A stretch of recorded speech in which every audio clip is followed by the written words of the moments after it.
plus 1.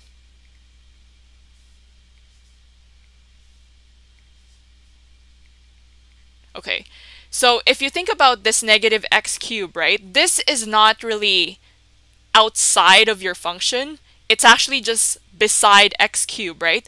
Because if you have to take out the negative sign or factor out the negative sign, you're going to have negative, right, 1 over x cubed minus 1, right? Because the negative sign gets distributed if you have this right here, so you're going to get negative x cubed plus 1. So as a result, you're going to say that this function is neither. And why is it neither? Well, if you look at your function, right, your f of x originally is 1 over x cubed plus 1. And this negative sign right here, if it's odd, that means you're going to have this negative sign outside, but you need to exactly have the same function, which is f of x, right? But is it the same function? No, because you have a negative 1 here as opposed to plus 1. That's why it's neither. Okay, hopefully that makes sense. Moving on to part B. We have 2x raised to the power of 4 plus 3x squared. So when you plug in negative x, so same thing,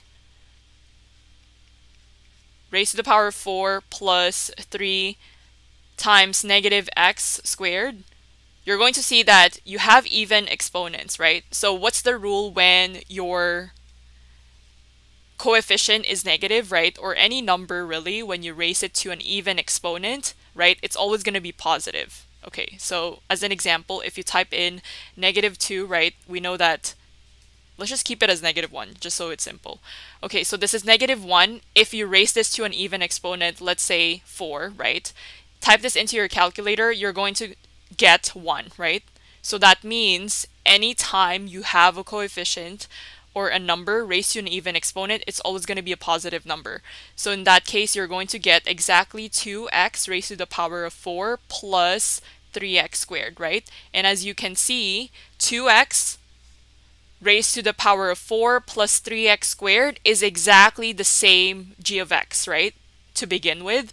So therefore, since we know that g of negative x is equal to g of x, we can say that our function is even.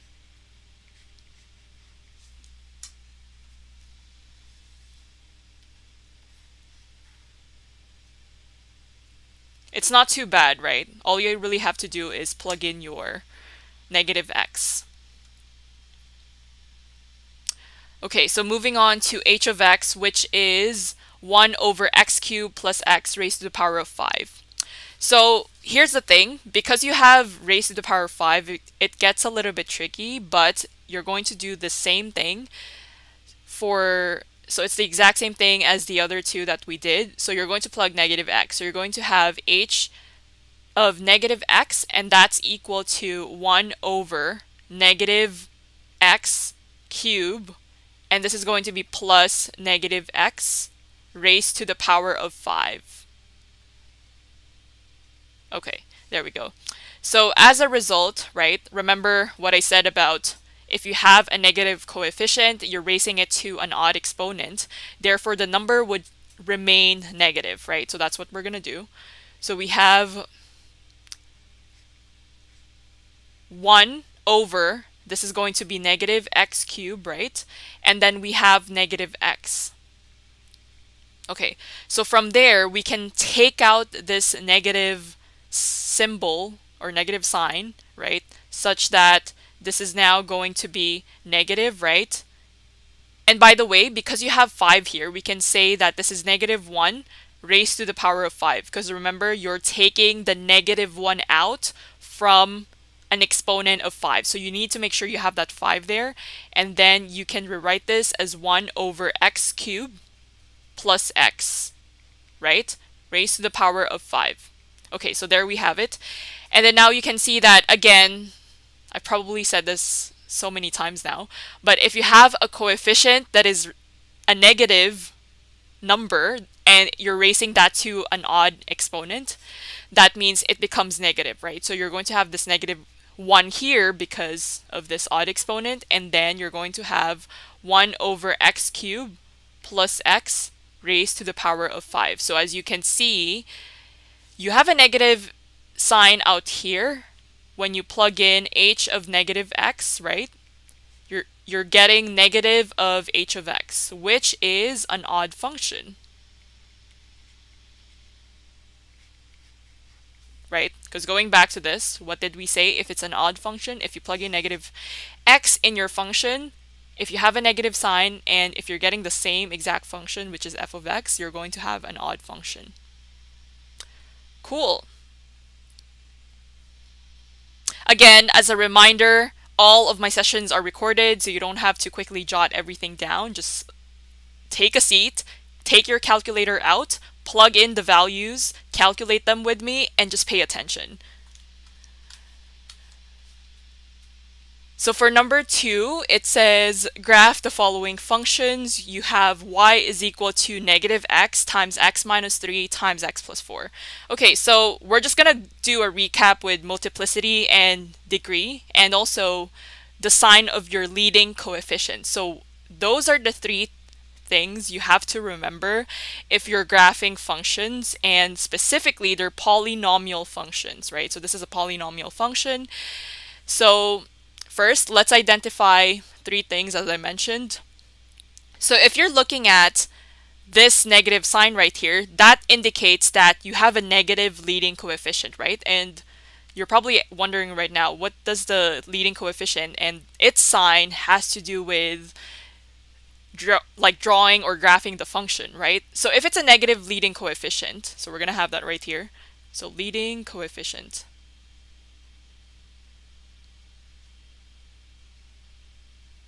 So if it's a negative leading coefficient, that means when you're graphing your function. So for example, if you're looking at a linear function, which is y is equal to x, say for example, versus y is equal to negative x.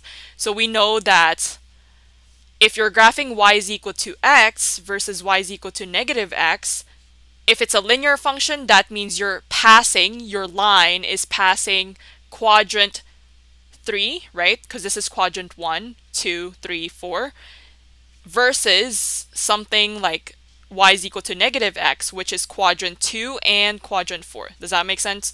So the negative leading coefficient or the positive leading coefficient would determine whether your function is passing quadrant 1 and 3, if it's let's say y is equal to x, versus quadrant 2 and 4 when it's a negative leading coefficient. Same thing really applies for example, y is equal to x cubed, right? Which is what we know is an odd function, right?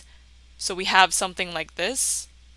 So we know that it's quadrant 3 and quadrant 1 when it's positive, and if it's negative x cubed, we know that this is quadrant 2 and quadrant 4. And guess what? It's similar to y is equal to x squared, right? So let's just scroll down just to see and compare them. So y is equal to x squared. This is going to be on quadrant 2 and quadrant 1, right? And if you have y is equal to negative x squared, you're going to have that on quadrant 3 and quadrant 4. Does that make sense? So it matters where you're going to graph that. Okay, so I can erase this now. So that's for the sign of the leading coefficient. So let's move on to multiplicity versus degree. So you've probably heard what multiplicity is, and also zeros, right? Zeros and multiplicity are related to one another. So for example, you're looking at x, right? So first of all, you have x minus 3, and you have x plus 4, right? So your zeros are going to be 0, right? Because x is a 0. And you have positive 3 and negative 4. So maybe we can just group this based on the smallest versus the largest. So we have negative 4 to begin with because it's x plus 4 is equal to 0. Therefore, you're going to get negative 4, right? And then you have 0, comma 3, right? 0 for your x minus 3 is equal to 3, right? So in that case, you're going to see that the multiplicity of x plus 4 is going to be 1, right? So what is multiplicity? So multiplicity is when you're looking at different terms, and then you call this sort of like an exponent. So if you look at x plus 4, your exponent right here is actually 1, right? So the multiplicity of negative 4 is actually 1. multiplicity of x minus 3 is also 1, right? So let me erase this so you can see everything. So this is 1, right? This is multiplicity of 1, and this is also multiplicity of 1 because all of your exponents are actually 1. Does that make sense? Okay, so multiplicity is 1, 1, and 1, right? However, if you're looking at the degree of your function, that means the degree is your summation of all your multiplicities, right? It's going to be 3, right? Because 1 plus 1 plus 1 is 3, right? So the degree of your function is 3.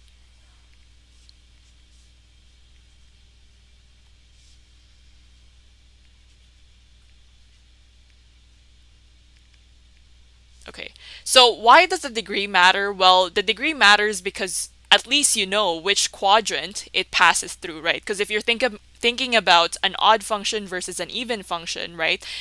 This is what I tell my students to really remember during the test. So if you're looking at, let's say, a negative leading coefficient, if it's an even function, so say for example, you have negative x squared, right?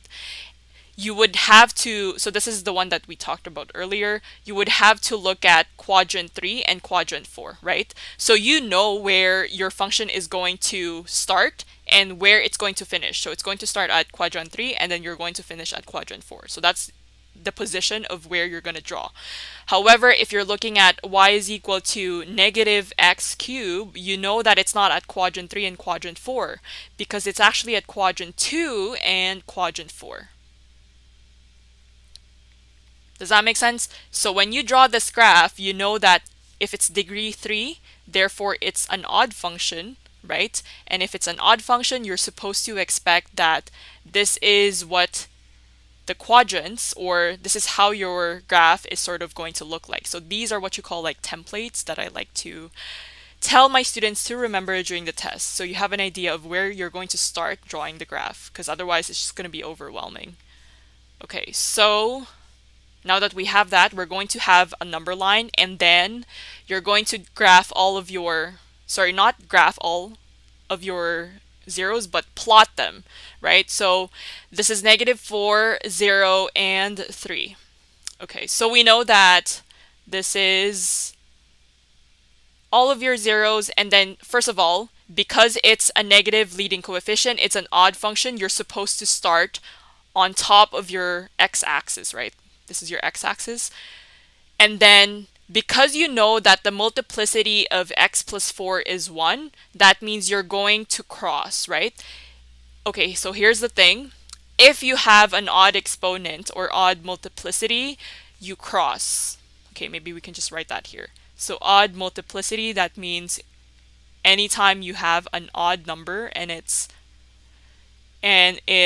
multiplicity, so say for example you're looking at 1, 3, 5, 7, right? All of your odd numbers, you're going to cross your x-axis. And if it's an even multiplicity, you're going to bounce, right? So you're only touching, you're not crossing. Okay, so let me just abbreviate that. So cross, and then you're going to bounce, right? So in that case, you're going to cross. You're starting from quadrant 2 because you know it's a leading coefficient of a negative sign. So you're crossing this, right? Again, at 0, because its multiplicity is odd, you're going to cross this again, right? And then you're going to cross another one for 3, right? Okay, there we go. So this is how your function is supposed to look like. So you're just crossing, right? But, okay, moving on to part B, right? If your, let's say your exponent or multiplicity in this case is odd, but it's greater than 1, you have what you call an inflection point. So instead of just crossing, so say for example, let's plot this together. So we now have positive leading coefficient. Okay, I'm just gonna abbreviate coefficient as co-f, but that's coefficient. And your zeros are essentially -3, right? X plus 3 and +2, right? And then your degree now is going to be 5, right? And the reason why it's 5 because it's 2 plus 3, right? So degree is the sum of your multiplicity. In that case, because it's an odd function and it's a leading coefficient, you have a template which is y is equal to x cubed, right? And as a result, you're going to have, or you're going to expect that your function is going to start from quadrant 3, right?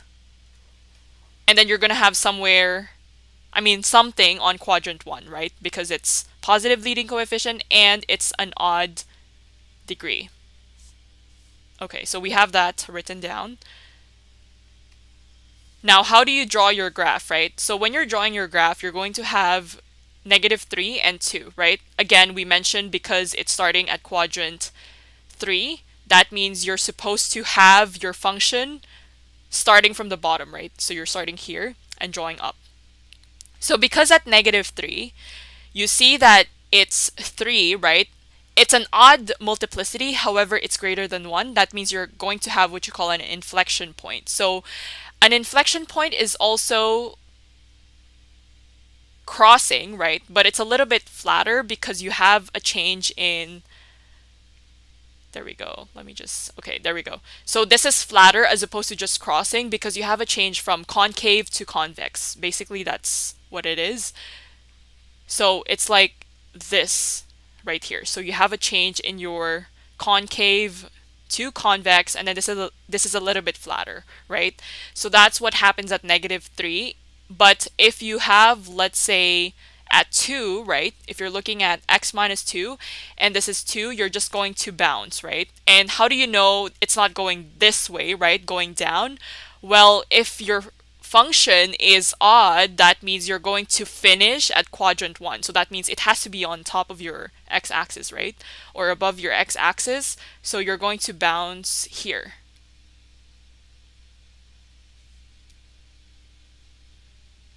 Okay, so see that bounce? So it only touches your x is equal to 2 and it doesn't cross that because it's an even multiplicity. Okay, so for even multiplicity, right? For example, if it's greater than 2, what happens to your bounce is it just becomes flatter, right? The greater the number, it just becomes flatter. So for example, this is when multiplicity is 2, right? Versus when multiplicity is 4, right? It just becomes flatter. So this is 4. So when you're graphing, it's just really your intuition that you need to make it flatter. Okay. So I think I've covered everything that you need to know for polynomial functions. And yeah, hopefully this is making sense so far. If you do have any questions, please let me know. Okay, cool. So let's move on to question C. Okay, we can see that this is a rational function, right? So if it's a rational function, that means you're going to have a numerator and a denominator, right? So respectively, you have x minus 1. So if it's a rational function, you need to determine whether it has asymptotes, right? Because we know that rational functions have asymptotes. So we can start with vertical asymptote. So for vertical asymptote, you can really assess that in your denominator. So the whole point of a vertical asymptote is your function does not exist there because you have a break there, right? So at x minus 1, which is x is equal to 1, that's your vertical asymptote. Okay, we do have more space at the bottom. So vertical asymptote is x is equal to 1, right? And how do I know it's x is equal to 1? Well, if it's in your denominator, that's going to be your vertical asymptote. And the reason for that is because if you have, let's say, -2 over infinity, right? How do I know this is approaching infinity? Because your vertical asymptote, you don't have your function existing, right? So x is equal to 1, right? And what about your horizontal asymptote? So horizontal asymptote, you're now looking at y, right?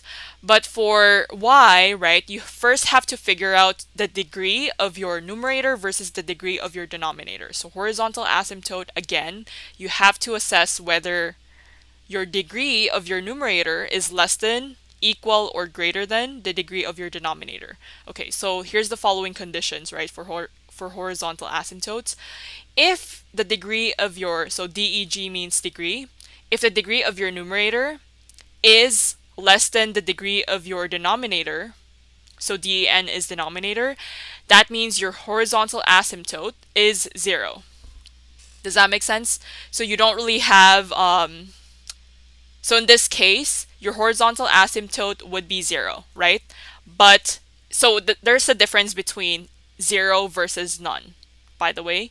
If you say horizontal asymptote is none, that's completely wrong. So you need to make sure if the degree of your numerator is less than the degree of your denominator, it's 0 and not none. Now, moving on to the degree of your numerator, which is greater than the degree of your denominator, and it's only by 1. Okay, so why are we emphasizing that it's only by 1? Well, if it's by 1, that means you're going to assess whether you have a slant asymptote as opposed to horizontal asymptote. So you call this slant or oblique, depending on, again, your teacher, which they prefer, he or she prefers rather. So it's slant or oblique asymptote. So that's what you look for.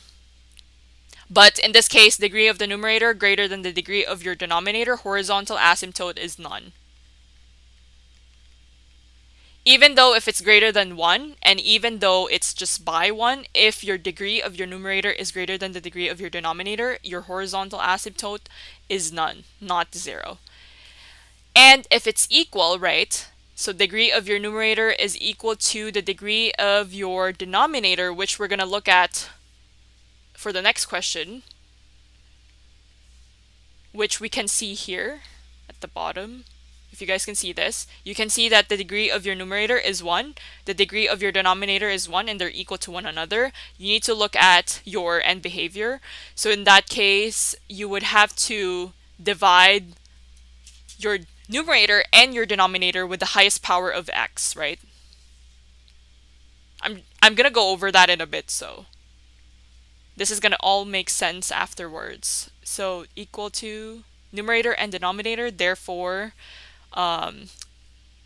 there should be a horizontal asymptote.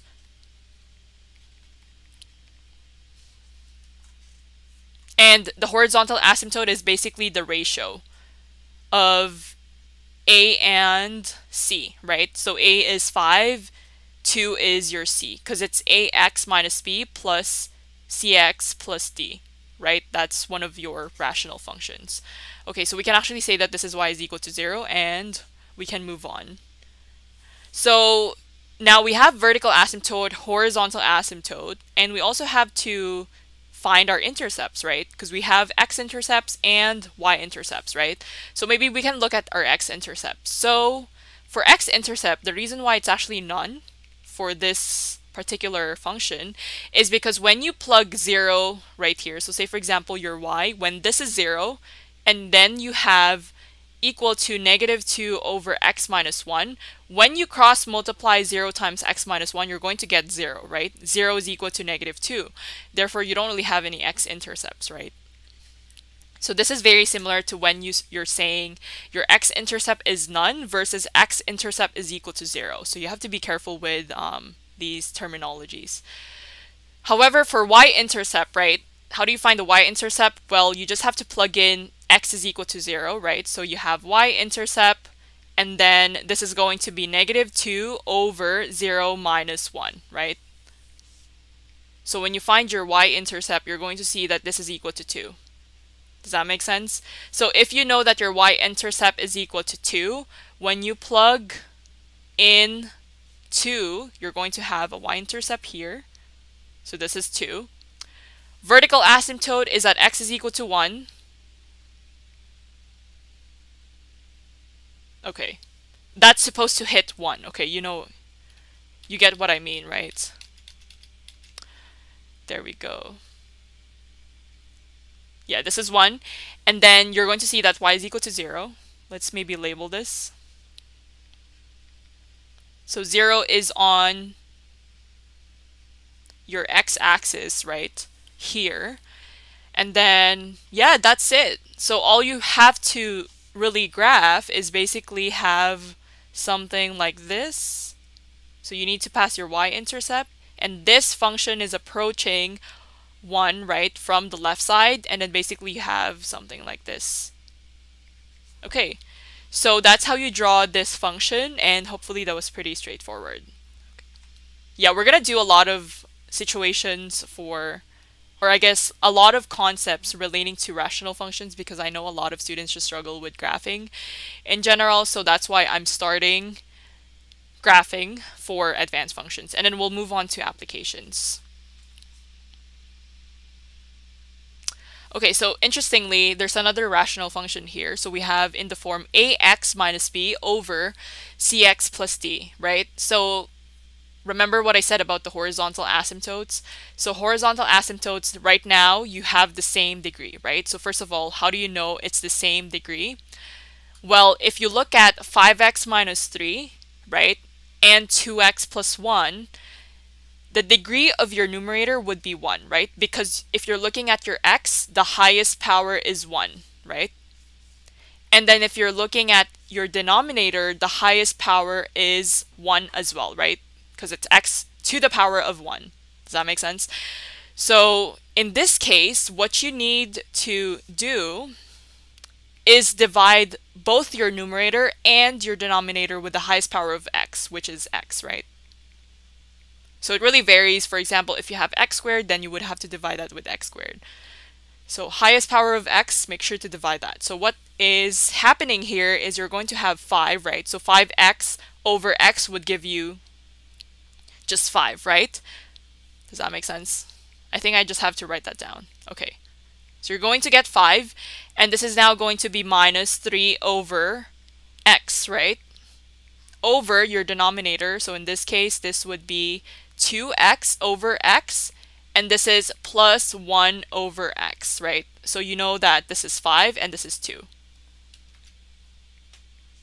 Okay, so when you look at 3 over x and 1 over x, you're going to notice that if you're plugging in, or if you're looking at the end behavior, if you have x being, let's say, any number, right? And then if you plug in, let's say 3 over, this is just me throwing out numbers right there. So if you plug in 3 over 1000, you're going to see that this is approaching 0, right? Because 3 over 1000 is 3 times 10 to the negative 3, which is 0.003, right? Yeah. So as you can see, it's approaching 0, right? So if you plug in x, if it's not 1000, maybe you can plug in 10,000 or 5,000, right? You're going to see that it becomes 0.003, right? Which are all approaching 0. And in addition, right, or similarly for 1 over x, you're going to see that it's also approaching 0, right? So we can say that if you're looking at the end behavior, these two are approaching 0. So that's why when you have the degree of your numerator similar to the degree of your denominator, your function, right, would have a horizontal asymptote, and the ratio is based on your a, right, and your c. Does that make sense? So that's your horizontal asymptote. So in that case, this would be 5 over 2, right? Because this is 5 minus 0, and then you're going to see that it's 2 plus 0, so it's 5 over 2. Okay, there. So once you have that, sorry, this is an equal sign.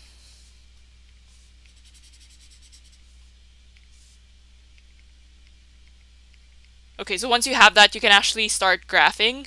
But before that, make sure we have the vertical asymptote. So vertical asymptote, again, it's going to be based on your denominator. Therefore, your vertical asymptote would be negative 1/2, right? So let's just write the equation. It's x is equal to negative 1/2.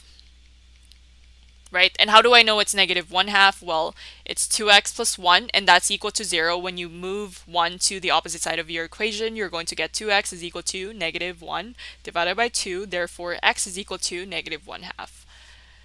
Okay, hopefully that was straightforward for finding the vertical asymptote. Now moving on to our x-intercepts and y-intercepts. So for your y-intercepts, that means, well, if you have more than one y-intercept, right? So y-intercept, you have to plug in 0 anytime you see an x, right? So maybe we can quickly go over that. So plug this into your calculator. So you have 5 times 0 minus 3.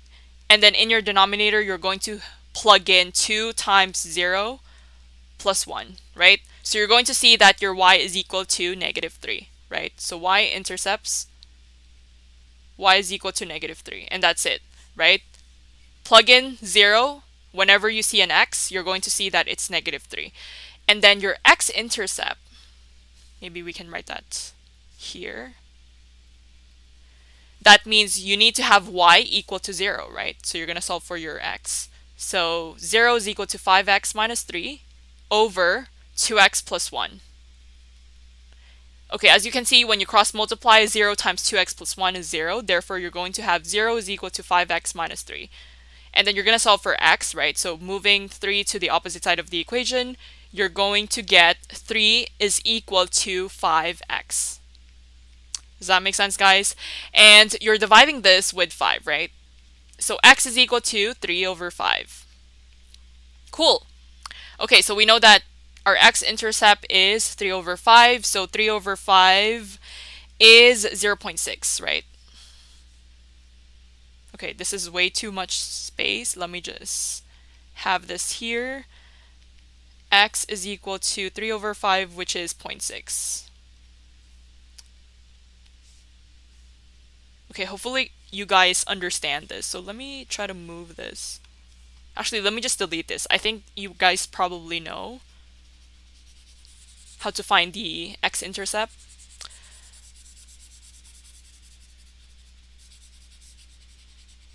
Okay, let's try to graph this. So we have your horizontal asymptote, vertical asymptote, x-intercept, and y-intercept. So now we're ready to graph this. Here is our graph. Okay, vertical asymptote is... Oh, and make sure this is your horizontal asymptote, which is 5 divided by 2, and that's equal to 2.5.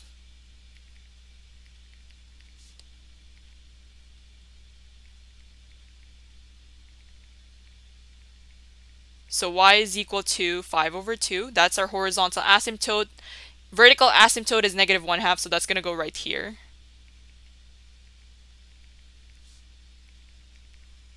Sorry, yeah. X is equal to negative 1/2. Y-intercept is negative 3, so that's right here. Right? 0, comma negative 3. And then your x-intercept is going right here, 0.6. Which is 3 over 5.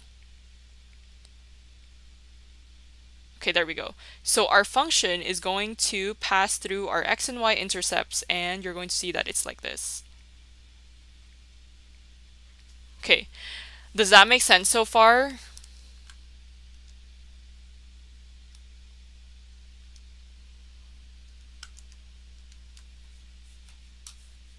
So that's how you're going to draw this graph.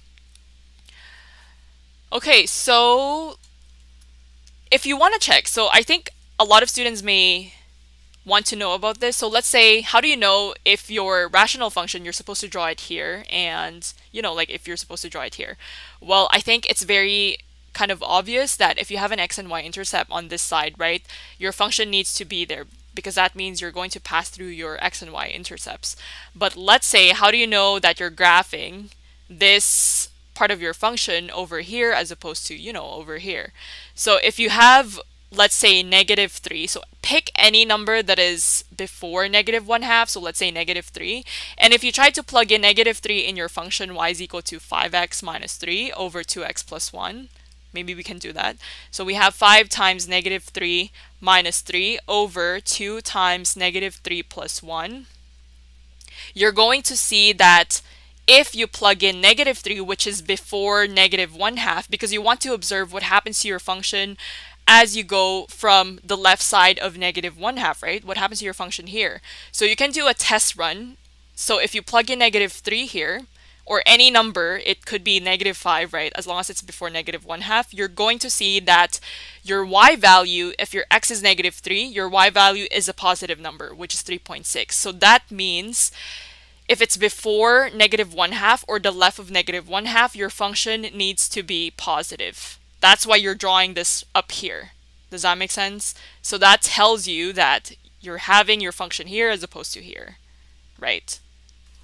Does that make sense?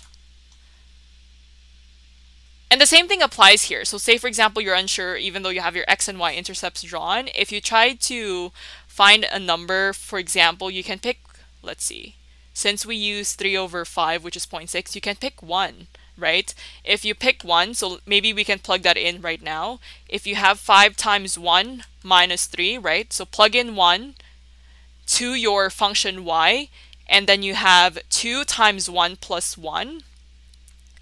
You're going to see that your function, right? If you plug in 1 here, you're going to get 0.67, and that's why it's right here, right? That's why if you have x is equal to 1, it should be around 0.67. Does that make sense? And then how do you know it's going down, right? How do you know it's like below your x-axis over here? So you're going to have to find a number that is in between -1/2 and 0, right? That's why you can actually see that it's sloping down. Okay, so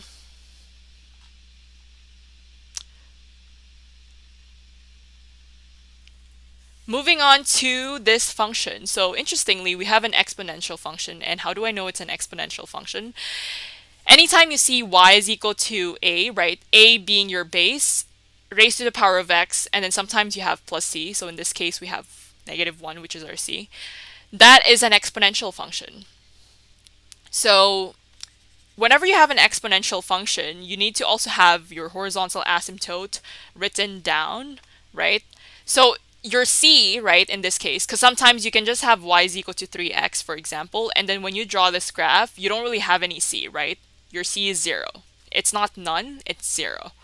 So that means if you have just 3 raised to the power of x, your horizontal asymptote is just simply going to be y is equal to 0, right? But here's the thing, you have -1. Your c value is -1, therefore your horizontal asymptote is going to be -1.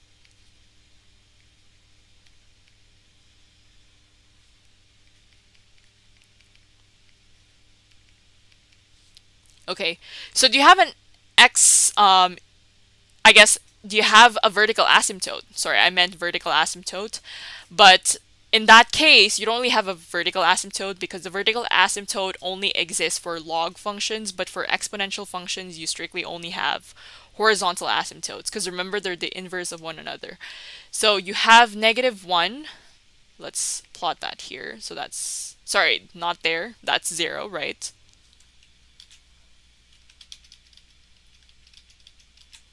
-1 is right here. Okay, that's where your horizontal asymptote is. So we also have y and x intercepts, right, in our function.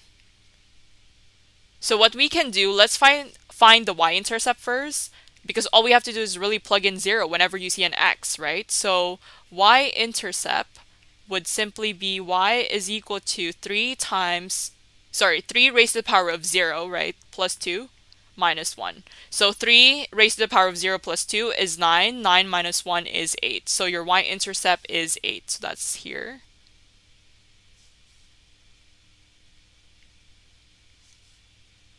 Okay, maybe I can just write that here. Okay, you guys get the point. And then now we need to look for x-intercept. So for your x-intercept, it's going to be a little bit tricky because your x is actually an exponent as opposed to, you know, just having it as a variable right here. So in that case, you would have y, which is equal to 0, and that's going to be equal to 3 raised to the power of x plus 2 minus 1, right? So what you do is you take -1, you move that over to the opposite side of the equation, or you transpose that. This is going to be equal to 1, and that's, sorry, I guess you cannot see the y-intercept. There we go. So for your x-intercept, going back to this, I said that we need to move -1 to the opposite side of the equation, and then you get 3 raised to the power of x plus 2, right? So how do you bring down your exponent, right? So that's where the log comes in, or logarithm. You're going to have x plus 2 times, right? You can take log of 3, right? That means log of base 10 or log 3, right? And then you have 3. So right now I'm just going to use log of base 10. It doesn't really matter. So in that case, you're going to divide both sides with log of 3, right? Because you want to isolate just x. Actually, hold on. Yeah, just divide both sides with log 3. You don't really need to expand this, right? So log 1 is actually 0, so 0 divided by whatever log 3 is. You're going to get 0, which is equal to x plus 2, right? Moving 2 to the opposite side of the equation, you're going to see that x is equal to negative 2, right? So in that case, your x-intercept is going to be right here, which is negative 2, right? So you know that your function is approaching negative 1. So you're going to graph something like this.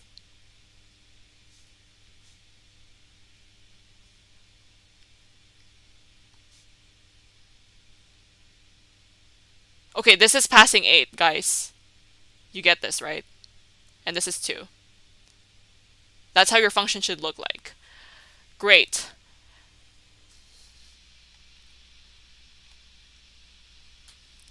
Okay, so for part F, we need to solve for, we need to graph this function basically, right? So when you're graphing this function, now it's log, right? So what did I say about log versus exponential function? It's an inverse, right? So we have a vertical asymptote, but here's the thing. You need to make sure you know what the domain is, right? And what the range is. And also, actually, for all of your graphs here, right, you also have to identify what the domain is and what the range is, right? So the range here, we can probably go over that really quickly. Range is going to be all reals, right, in this case. And your domain is going to be all reals as well, all real numbers, because your function is a polynomial function. And similar for part B, right? You know what? Let's just do that. And let's have a red pen. Okay, so the domain for this thing is going to be, so this is for part A. So domain, we have all real numbers, right? And then for our range, it's also all reals, right? Or you can just say negative infinity, comma, positive infinity, right? It's the same thing. And then for part B, because it's a polynomial function, it's also going to be domain, which is equal to all real numbers, and range is all real numbers. Okay. And by the way, if you're curious, let's see if we can write this in interval notation sign, because I know for advanced functions it's pretty popular. So you would just have to write negative infinity, comma, positive infinity, right? So that's your interval notation. Similarly, you can apply this here. So for a rational function, right, because we have a vertical asymptote and we do have a horizontal asymptote, so when you write your domain is going to be all real numbers. However, you're not including 0, right? Because you're looking at, actually 1, because you're looking at your x value right here. So it's all real numbers, right? Anything but except 1, right? Because you don't have a function at x is equal to 1. So you're going to exclude that. And then your range is going to be all real numbers except 0, right? Because it's everything and you don't have any of your function on y is equal to 0. So that's how this works. Similarly for part D, it's going to be the same thing as this one. However, your 1 and 0 is going to be different. So domain is, let's see, domain is all reals except your x. So your x here in this case would be negative 1/2. And then your range is going to be all real numbers except 5/2. Because your 5/2 is your y, which is your horizontal asymptote. Okay. Now, for this thing, right, your domain is going to be all reals. And then your range is going to be, okay, so because if you look at your function, right, it's not going to be all reals anymore. If you look at your function, your horizontal asymptote is basically at -1, right? So you're only seeing your function if it's at -1, right? And then basically it's anything that is above that, right? Okay, so let me rephrase that. You're not seeing your function at -1, but you're seeing your function above -1. So that means you're not including -1. So this is not a square bracket. So that's the difference between drawing a round bracket versus a square bracket, because if you have a square bracket, that means you're seeing that your function is also included, right? But your function is not included, therefore it's going to be a round bracket. And this is round -1, comma, positive infinity, right? Because it goes all the way up. All the way up until infinity, positive infinity. So that's your range. Now, if we're looking at logarithms, right, you need to figure out what your domain is based on your 8x squared, right, which is your x value. So we're going to set up 8x squared greater than 0. And how do I know that this needs to be greater than 0 and not greater than or equal to 0? Well, if you have log 2, 0, that means it's undefined, right? You cannot have your function at x is equal to 0. That's why it needs to be greater than 0. So when you divide both sides with x, you take the square root afterwards, right? You're going to see that x needs to be greater than 0, and therefore your domain is x greater than 0, right? So as a result, we're going to have x is equal to 0, which is our vertical asymptote. And then we all have to figure out our x and y intercepts from there. We don't have any horizontal asymptote here, so we do need to figure out, first let's figure out our y-intercept. So y-intercept here, if you have, let's say 0 here, right? First of all, you don't have any y-intercept, and the reason for that is because if you plug in 0 in your x squared, you're going to see that it's 8 times 0, right? So we cannot have this as 0. Therefore, you don't have any y-intercepts, right? That's why it's none. Again, as a reminder, there is a difference between saying you have 0 as your y-intercept versus none. So make sure you pay attention. And also for x, right? So for your x-intercept, we need to kind of do a little quick calculation on the side. So for your x-intercept, you need to plug in y is equal to 0, right? So 0 is equal to log of 2, right? And then you have 8x squared right here. So I tell my students that anytime you're solving for x in a log function, you need to remember that we have what you call this kind of template again. You have y is equal to log a of x, right? And then you have ay, which is equal to x. Because remember, they're inverse of one another, so that's why you can actually solve your x value based on your exponential function.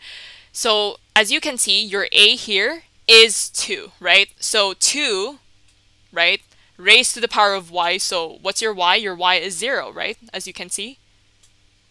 Therefore, if your y is 0, that becomes the exponent. So 2 raised to the power of 0, and then whatever your x is, that's 8x squared, right? That's going to be right here. And then you're going to drop the log. So we know that 2 raised to the power of 1, or any number raised to the power of, sorry, did I just say 1? Any number raised to the power of 0, right? 2 raised to the power of 0 is equal to 1, right? And then you're going to have 8x squared, dividing both sides with 8, and then you take the square root subsequently, you're going to get x is equal to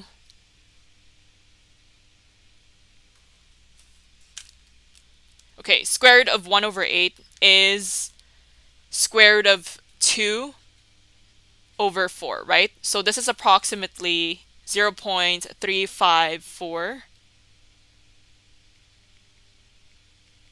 Okay, so when you graph that, maybe we can have that right here on the side. Oh, actually, this is where our graph is now. So our x-intercept is somewhere here, right? Which is square root of 2 over 4. And the reason why, if you notice, I like to keep my answers in fractions or rational numbers is because a lot of teachers that I know, even when I went to school, my high school teacher specifically told us that we cannot have decimals because we're already in grade 12. So that's the reason why. But I just like to keep it as decimals because I think it's just easier for you to know if it's greater or less than, as opposed to just looking at rational numbers. So you have square root of 2 over 4, and then what's happening here is you're going to just graph it something like this. So it's approaching, so your function, as you can see, it's approaching x is equal to 0. So that's your log function. Okay, great. Maybe we can finish one more question, which is part G, before we end today's class. Okay, so this is, as you know, this is a trig function because you have sine, right? I'm just thinking maybe we can, if we can fit, yeah, we can fit this. Okay, we got this. Maybe we can just use a different pen so everyone can see that. Okay, so to differentiate what we wrote here, okay, let me just move this here.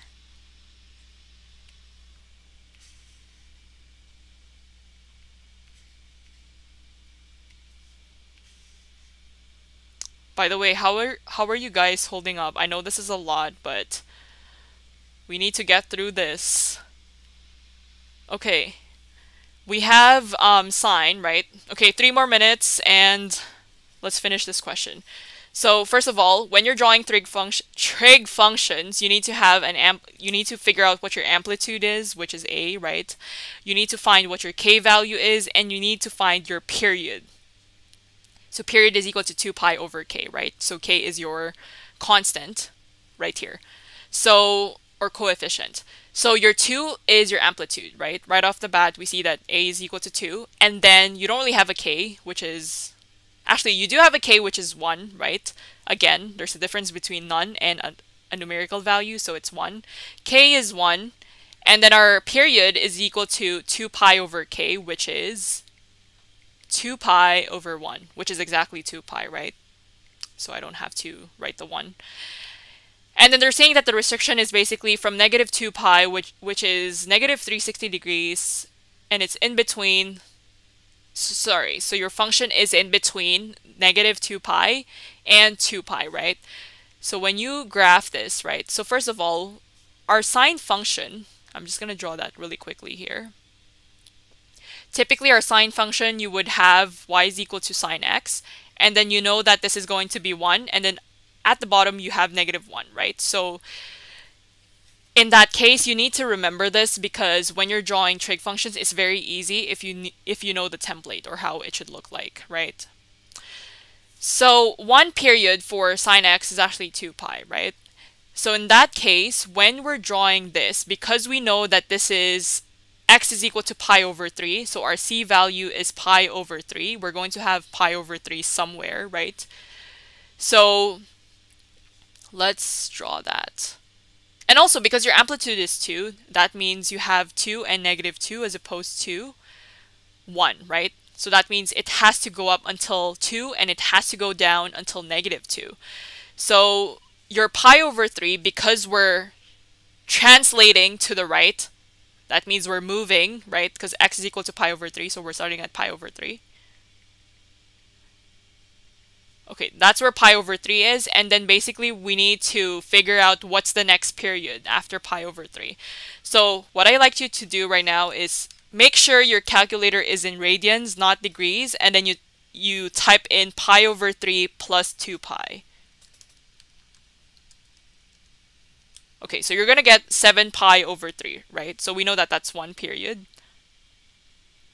Oh, great. Make sure it reaches 2. So 1 period is going to be 7 pi over 3. Okay, does that make sense? And then basically, how do you figure out what this is? Well, all you have to do, because you know that 1 period is 2 pi, just add pi over 3 plus pi. Okay, let me just quickly do that.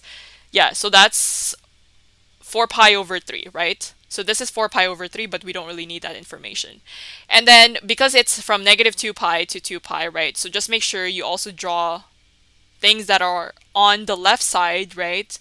So in that case, if you want to figure out what one period is coming from the left side, all you have to do is make sure you have the pi over 3, and then I typically add that to 2 pi. But in this case, because it's on the left side, you need to subtract. So pi over 3, let's try this, minus 2 pi. You're going to see that you're going to get negative pi over 3. Negative 5 pi over 3, right? Okay, so let me repeat that one more time. In order to find what the period is on the left side, all you have to do is you take pi over 3 to begin with because that's your C, and then you subtract negative 2 pi because that's your period. So when you do that, you're going to get negative 5 pi over 3. So that's one period, and then this is going to go and cross. There we go. Okay. I know it's a little bit off, but that's how your function is supposed to look like. Okay, that's one period. Okay, first of all, this is supposed to reach 2, right? Oh my goodness. Okay, we can do this. Okay, just imagine, guys, that this is at 2, right? Right here.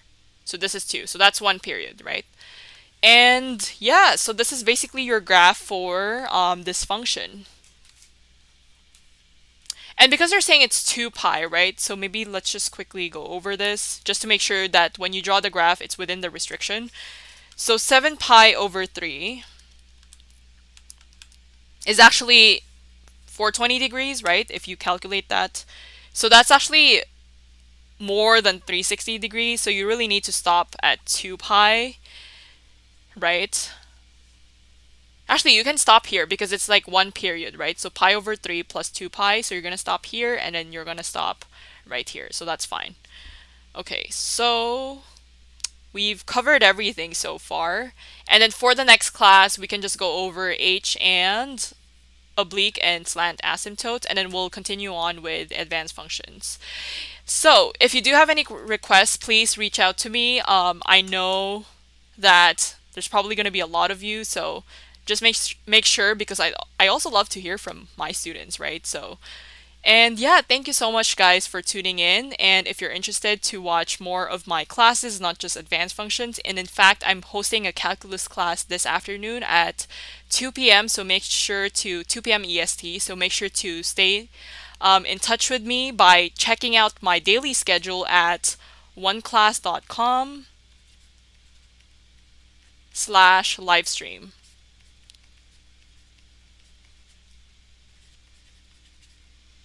So that's where you can check my daily schedule for my classes. I host math and chemistry again. And if you have any friends who you think might benefit from this, please call or text them and make sure to ask them to come join too. So I'll see you on my next class. Bye, guys.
Hi everyone, this is Janine Ko, aka Janine the Tutor. As you all know, now is a very difficult time for each one of us, whether you're in middle school, high school, or university. Many students and families are deeply affected by the recent school closure. And as a part of One Class, we are very fortunate that we are able to adapt to the situation quickly. And because we want to help students stay on top of their studies, that's why we're running daily and free classes for math and chemistry from grades 11 to first year college and university. In addition, we are also offering and giving away 100,000 hours of free private tutoring. So if you're interested, make sure to scroll down below and book your time slot. So for today's class, I will be going over advanced functions or pre-calculus.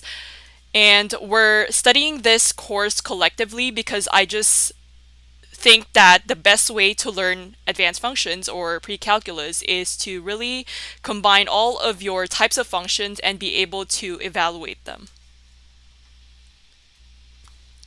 Can I get a guess if you can see my screen?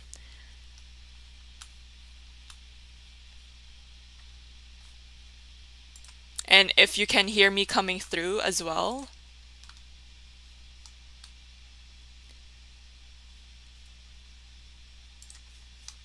Okay, so let's begin. So the first question we need to figure out whether the function is even, odd, or neither, right? So just as a recap, first of all, how do you know if a function is even versus odd, right? So if a function is even, that means algebraically, you're going to have to plug in f of negative x. So if it's even, if you plug in f of negative x, you need to have f of x. So that's when it's even. And if it's odd, you need to plug in f of negative x as well.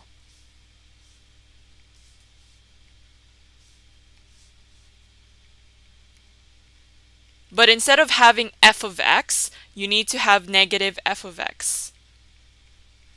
Does that make sense? And the reason for that is because if you're looking at an even function, so say for example, let's start with the basic. We have y is equal to x squared, which is a parabola. We know that this is an even function. So you're going to have this graph right here. So this is y is equal to x squared. And if you think about the symmetry, there we go. So this is an even function. So if you think about the symmetry, that means your function remains unchanged if it is reflected on the y-axis, right? So if you think about this y-axis as sort of like a mirror, so when you flip this part, right, it becomes the exact same reflection, right? So it's symmetry around the y-axis.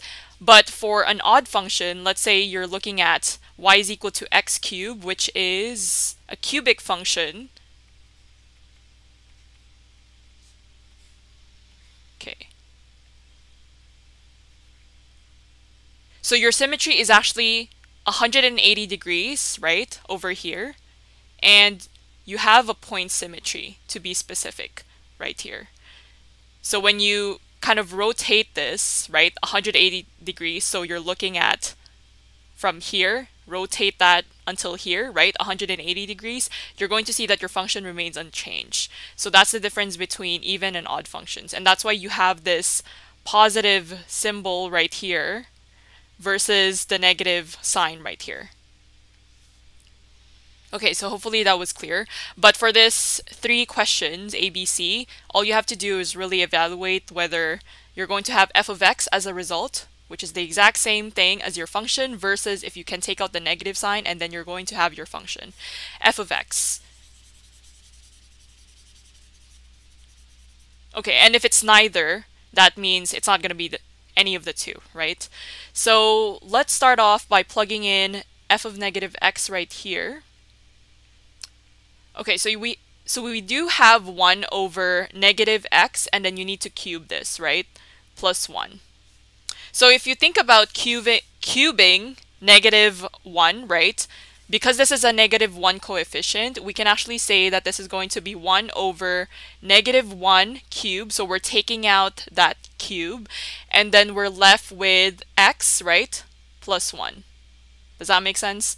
So this should still be cube, right? Because we're still copying that cube because it's raised to 3, but then we're taking out the -1, and as a result, we know that any negative number raised to an odd exponent is always going to be negative, right? So therefore, we're going to have negative, right? So this -1, you can have that outside of x cubed.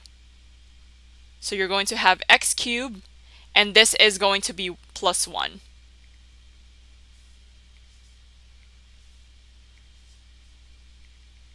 Okay, so if you think about this negative x cubed, right, this is not really outside of your function. It's actually just beside x cubed, right? Because if you have to take out the negative sign or factor out the negative sign, you're going to have negative, right, 1 over x cubed minus 1, right? Because the negative sign gets distributed if you have this right here, so you're going to get negative x cubed plus 1. So as a result, you're going to say that this function is neither. And why is it neither? Well, if you look at your function, right, your f of x originally is 1 over x cubed plus 1. And this negative sign right here, if it's odd, that means you're going to have this negative sign outside, but you need to exactly have the same function, which is f of x, right? But is it the same function? No, because you have a -1 here as opposed to plus 1. That's why it's neither. Okay, hopefully that makes sense. Moving on to part B. We have 2x raised to the power of 4 plus 3x squared. So when you plug in -x, so same thing, raised to the power of 4 plus 3 times -x squared, you're going to see that you have even exponents, right? So what's the rule when your coefficient is negative, right? Or any number really, when you raise it to an even exponent, right? It's always going to be positive. Okay, so as an example, if you type in -2, right? We know that, let's just keep it as -1, just so it's simple. Okay, so this is -1. If you raise this to an even exponent, let's say 4, right? Type this into your calculator, you're going to get 1, right? So that means anytime you have a coefficient or a number raised to an even exponent, it's always going to be a positive number. So in that case, you're going to get exactly 2x raised to the power of 4 plus 3x squared, right? And as you can see, 2x raised to the power of 4 plus 3x squared is exactly the same g of x, right? To begin with. So therefore, since we know that g of -x is equal to g of x, we can say that our function is even.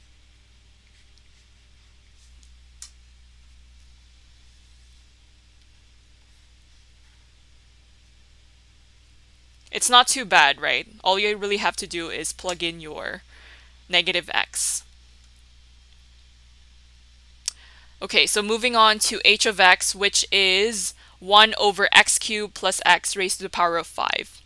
So here's the thing, because you have raised to the power of 5, it gets a little bit tricky, but you're going to do the same thing so it's the exact same thing as the other two that we did. So you're going to plug -x. So you're going to have h of -x, and that's equal to 1 over -x cubed, and this is going to be plus -x raised to the power of 5. Okay, there we go. So as a result, right, remember what I said about if you have a negative coefficient, you're raising it to an odd exponent. Therefore, the number would remain negative, right? So that's what we're going to do. So we have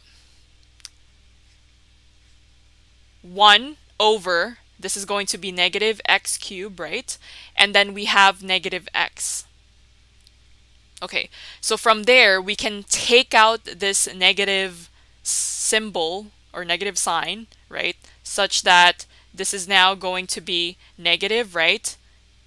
And by the way, because you have 5 here, we can say that this is -1 raised to the power of 5. Because remember, you're taking the -1 out from an exponent of 5. So you need to make sure you have that 5 there.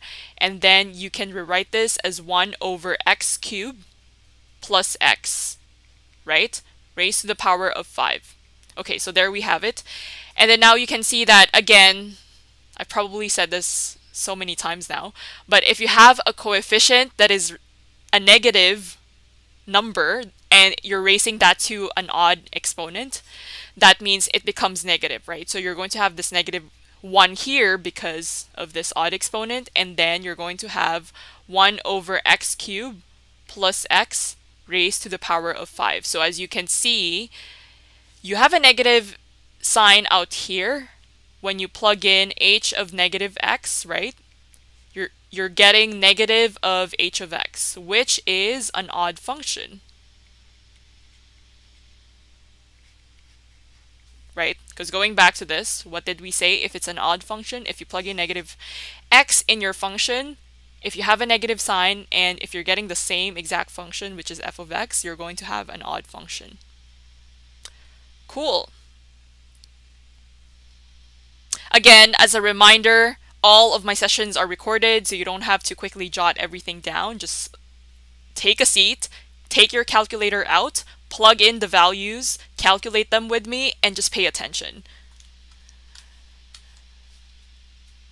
So for number 2, it says graph the following functions. You have y is equal to negative x times x minus 3 times x plus 4. Okay, so we're just going to do a recap with multiplicity and degree, and also the sign of your leading coefficient. So those are the 3 things you have to remember if you're graphing functions, and specifically they're polynomial functions, right? So this is a polynomial function. So first, let's identify 3 things as I mentioned. So if you're looking at this negative sign right here, that indicates that you have a negative leading coefficient, right? And you're probably wondering right now, what does the leading coefficient and its sign has to do with drawing or graphing the function, right? So if it's a negative leading coefficient, so we're going to have that right here. So leading coefficient.